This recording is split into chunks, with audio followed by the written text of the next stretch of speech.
Hey guys, what's happening? And welcome to another episode of Anime Metal Viking with me, your host Viking. And today I will be reviewing the new Suicide Silence track, Doris. Oh man, this was not what I expected. Now without further delay, let's begin.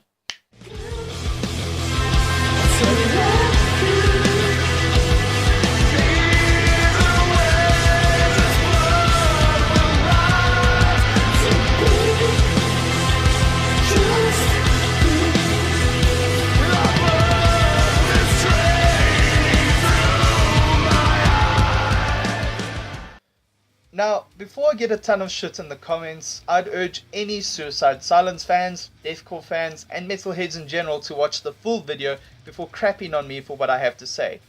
Okay, so instrumentally the song isn't too bad.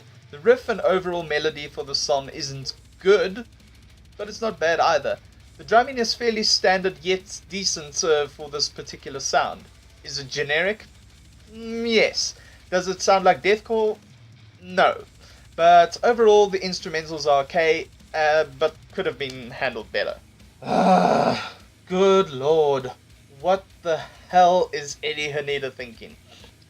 Now, for those of you who are new to my channel, I was introduced to Suicide Silence with their 2014 release You Can't Stop Me, which was the first album with Eddie Haneda, the former vocalist of All Shall Perish, after the tragic and sudden death of the original vocalist Mitch Lucker. Now, You Can't Stop Me was actually a pretty good album, and Eddie is a really good deathcore vocalist.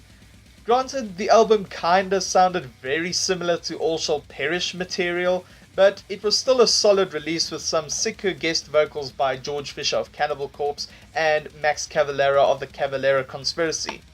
Now look, I'm not shitting on the guy or anything for trying something else, but what was he thinking?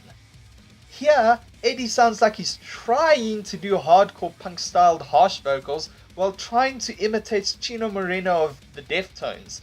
And yes, I know new metal bands like Slipknot, Korn, and Deftones influenced Suicide Silence's songwriting when it came to their style of deathcore, but come on! Eddie clearly doesn't have a voice meant for singing. Apart from sounding like a dog that just got ran over, he cannot even pronounce the syllables of the words clearly, so the lyrics sound like gibberish for the most part. And his falsettos are just terrible.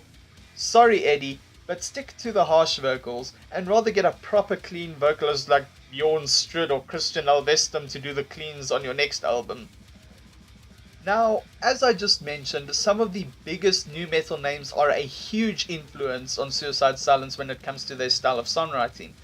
But why does the band seem to be attempting to revive an interest in the genre?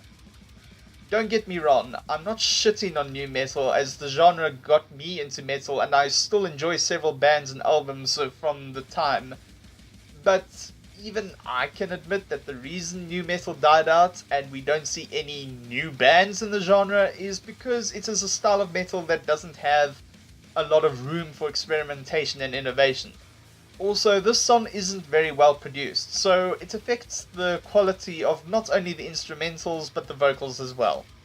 Now, even though I'm not very fond of this song, and it wasn't what I expected when the band said they'd have clean vocals on their next album, I am still curious as to what the band has to offer regarding the rest of the album.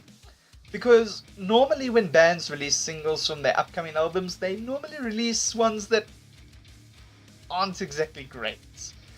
A recent example of this was In Flames' new album Battles, which had average singles, but the album turned out way better than Siren Charms, in my opinion at least. So, despite my harsh criticism here, I still think I'll give the album a try before drawing a conclusion. It might surprise me, it might not. So, with that being said, who might actually enjoy this new change in sound? Well, I don't believe the majority of deathcore fans will enjoy this song, as it is a total change, not only in sound, but in genre as well. Fans of new metal and hardcore punk might enjoy this, but that all depends on how well produced or raw you like your music to sound. And until I get a chance to review the full album, I cannot exactly recommend any similar bands at this point in time other than Deftones. The album is self-titled and is scheduled to be released on February the 24th, 2017 via Nuclear Blast Records. And this concludes this review for today. What do you guys think of this song, and do you like the new direction that Suicide Silence are taking with their sound? Let me know in the comments below. Also, don't go to war with one another over this, as I'd like to think of my channel as a place where constructive criticism is made. Also, don't forget to like and subscribe if you haven't already done so and would like to see more videos like this one. Also, don't forget to follow me on Facebook, Twitter and DeviantArt for more awesome news and stuff. I'm Viking, and until next time, have a kick-ass day.